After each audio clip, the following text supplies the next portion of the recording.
secondo me, perché la Regione continua a cercare, a tentare, poi che lo faccia o non lo faccia, non spetta a me giudicare,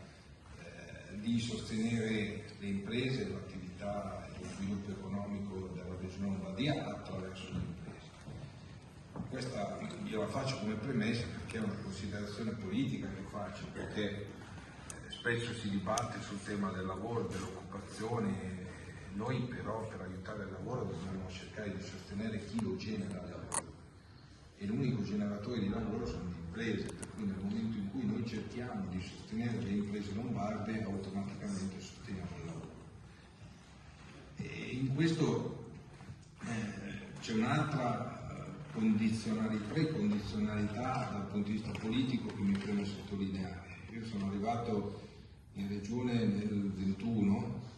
in una situazione un po' complicata, e nel 2021 non si discuteva, non si batteva, non c'era il tema della competitività, non c'era il rapporto Draghi, non c'era tutto ciò di cui poi si è discusso negli anni successivi, e era un periodo dove l'avere una partita IVA o addirittura aprirla era ritenuta non solo una scelta sbagliata, ma una scelta di secondo livello, in cui tu non puoi fare niente, ti apri la partita IVA e provi a fare qualcosa. C'era un po' questo dibattito, no? Questa sensazione che aleggiava rispetto alla secondarietà della partita IVA. Noi in quel momento abbiamo fatto la scelta di costruire uno strumento che c'è ancora adesso, che si chiama Nuova Impresa, dove a chiunque di qualsiasi sesso e di qualsiasi età e qualsiasi professione decide di fare, tranne l'agricoltura di cui io non mi occupo, apro una partita IVA in Regione Lombardia, la Regione gli dà una mano fin da subito. E questo è il segnale che noi abbiamo voluto dare rispetto al fatto di confermare questo territorio come un territorio assolutamente disponibile e un ambiente ideale per poter fare imprese, per poter giocarsi la propria sfida personale. Quello è il primo strumento, diciamo così, di partenza, e poi ci sono una serie di strumenti che la Regione fa, di cui c'è una fortissima panoramica, perché noi tocchiamo la parte, diciamo così, degli investimenti, la parte dell'innovazione tecnologica, la ricerca, la formazione, e per cui tutto il credito, tutto ciò che riguarda il fare impresa, cerchiamo di essere utili. Il come lo facciamo attraverso degli strumenti finanziari che però, ci tengo sempre a precisare, non indicano, o meglio non impongono l'obiettivo all'impresa. Noi, il rapporto tra la Regione e le imprese funziona quando noi, attraverso il nostro sostegno, riusciamo a fare in modo che gli obiettivi che ci sono prefissati le imprese, per cui gli imprenditori, vengano raggiunti il più velocemente possibile attraverso l'aiuto di Regione Lombardia. Per cui quando fungiamo da acceleratore rispetto agli obiettivi delle imprese, noi svolgiamo un ruolo, secondo me, molto importante dal punto di vista economico. Quando invece, cosa che tendiamo a non fare, ma se dovessimo tendere a fare, indichiamo la strada alle imprese, per cui ci sostituiamo agli imprenditori, noi facciamo dei danni, perché non siamo imprenditori, e gli imprenditori hanno dimostrato, nella storia lombarda, di essere molto più capaci a fare il proprio mestiere. Abbiamo tre tipi di ruoli. Il primo, una serie di misure dal punto di vista finanziario, di strumenti che noi mettiamo in campo. Gli strumenti si compongono tutti in una parte di fondo perduto e in una parte di finanziamento garantito dalla Regione Lombardia. Serviamo tutta la piccola e media impresa, non serviamo la grande impresa perché abbiamo dei limiti dal punto di vista legislativo dal punto di vista giuridico rispetto alla dimensione di imprese, perché utilizziamo il 98% delle risorse che noi mettiamo in campo sono di delegazione europea, per cui fanno parte della programmazione europea, del bilancio europeo, che poi finisce alle regioni, almeno ancora adesso, vediamo una prossima programmazione, ma ci arriviamo.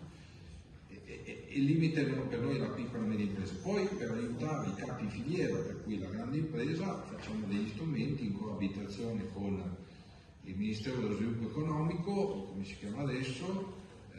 con Invitalia, che è una società del Ministero dello Sviluppo Economico, attraverso gli accordi di innovazione e i contratti di sviluppo. Per cui il primo ruolo è quello di mettere in campo degli strumenti dal punto di vista finanziario, fatti di un pezzo a fondo perduto e di un finanziamento garantito, che aiutano le imprese, per cui che spingono le imprese a cercare di raggiungere gli obiettivi più velocemente. Il ruolo è quello di un po' sindacalizzazione del territorio, no? Faccio un esempio: noi ci siamo in questi anni molto impegnati, poi giudizio bene o male non spetta a me, nel rapporto diretto con la Commissione europea. Perché per due motivi. Il primo è che dobbiamo giocare la partita nel campo in cui la giocano le nostre aziende non sono mai limitate al confine del mercato regionale ma anche italiano, ma hanno una visione che va oltre il confine, no? E poi perché il 75% della legislazione che riguarda le imprese è di derivazione europea, per cui noi dobbiamo essere lì a cercare di influenzare quella parte legislativa e di difendere le nostre imprese. Adesso c'è un'interlocuzione, insomma, diciamo così, c'è un'interlocuzione con la Commissione che prima non c'era, non sempre c'è ascolto, non sempre ci sono i risultati, questo è evidente perché spesso la Commissione la pensa diversamente da noi e per cui non siamo ancora, diciamo così, riusciti ad essere così influenti. Come facciamo, diciamo così, un'opera di sindacalizzazione territoriale? A volte da soli, ma soprattutto insieme ad altre regioni che come noi contribuiscono notevolmente al prodotto interno lordo italiano e al prodotto interno lordo europeo. Per esempio a livello europeo lavoriamo tantissimo insieme a Catalogna, Baviera, Rhône-Alpes, cioè quelle regioni che insieme a noi davvero sono i motori dell'Europa. A livello italiano la collaborazione, la vedrete anche qua a Pavia venerdì, in università con Piemonte e Liguria, una collaborazione continua, ma spesso coinvolgendo anche l'Emilia Romagna e anche il Veneto, per cui cerchiamo di creare quella lobby dal punto di vista istituzionale e economico che fa questo. Ci permetta, noi abbiamo un po' cambiato atteggiamento, non siamo più solo ed esclusivamente critici rispetto alle decisioni legislative, diciamo così, alle imposizioni legislative che vengono prese. Proviamo ad essere critici ma costruttivi, cioè cerchiamo di agire anche su alcune proposte, cioè di presentare la criticità ma anche la soluzione. È ovvio che la soluzione non arriva da una parte pubblica, ma la soluzione arriva da chi sta sul campo, per cui il rapporto continuo con l'associazione di categoria ci consente di avere anche a disposizione i contenuti necessari per fare alcune proposte che per cui diventano difesa ma anche tentativo di cambiamento della legislazione. Il terzo ruolo è quello che connessione, e mi spiego meglio. Allora, la Regione ha sempre svolto soprattutto il primo ruolo, cioè mette in campo degli strumenti finanziari. Io sono molto convinto che la Regione debba avere anche un ruolo di connettore, cioè noi disponiamo di grandi know-how sul nostro territorio a livello regionale, centri di ricerca, le università, il trasferimento tecnologico,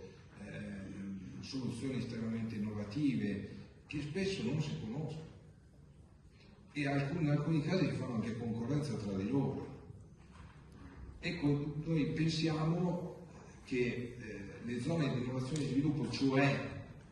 un progetto strategico a livello settoriale, spesso territoriale, perché c'è una peculiarità specifica sul territorio, dal punto di vista manifatturiero, possa generare questa connessione tra i know-how. Cosa vuol dire? Vuol dire che la formazione per quel settore programma, la formazione di nuove competenze rispetto alle esigenze delle aziende del mercato,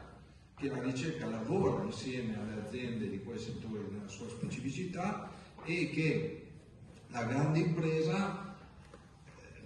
lavora insieme ai suoi fornitori, per cui la piccola e media impresa, per fare in modo di continuare a generare innovazione, che quello si chiama zona di innovazione e di sviluppo, e continua a creare dal punto di vista strategico, diciamo così, una prospettiva che ci fa vincere la competizione internazionale come? Anticipando i tempi. Noi non vinciamo grazie ai costi di produzione, l'energia, eccetera, tutte cose a chi è qua molto note, ma la vinciamo perché riusciamo a mettere in campo una maggiore qualità rispetto a prodotti nuovi oppure servizi molto più personalizzati. Ecco, questa cosa di connettere i know-how di cui disponiamo, per cui fare in modo che ricerca, formazione, aziende, credito lavorino insieme, credo che sia molto il ruolo di Regione Lombardia. Noi stiamo investendo tanto da questo punto di vista ed è una grande opportunità, secondo me. Poi dico sempre a chi dice ma io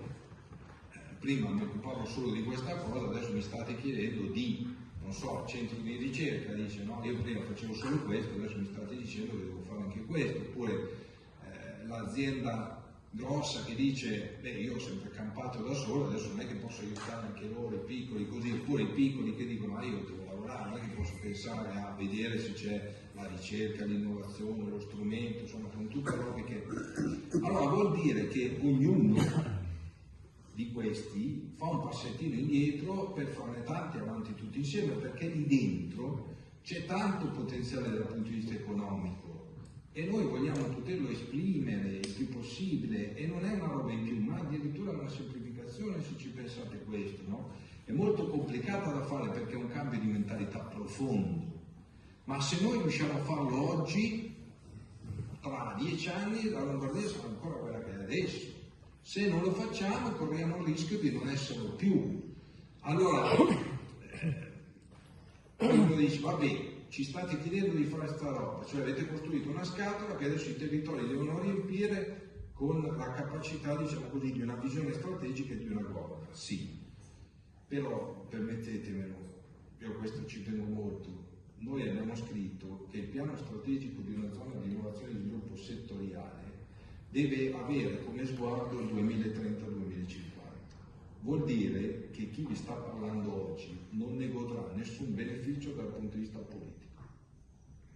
Ma noi abbiamo il dovere oggi di provare a cambiare, perché quando nel 2030 in altre vesti magari mi inviterete alla zona di innovazione e sviluppo che avete fatto nel territorio pavese e vedremo tanti giovani impegnati nella loro sfida, allora ci guarderemo in faccia e diremo: cavolo, quella volta l'abbiamo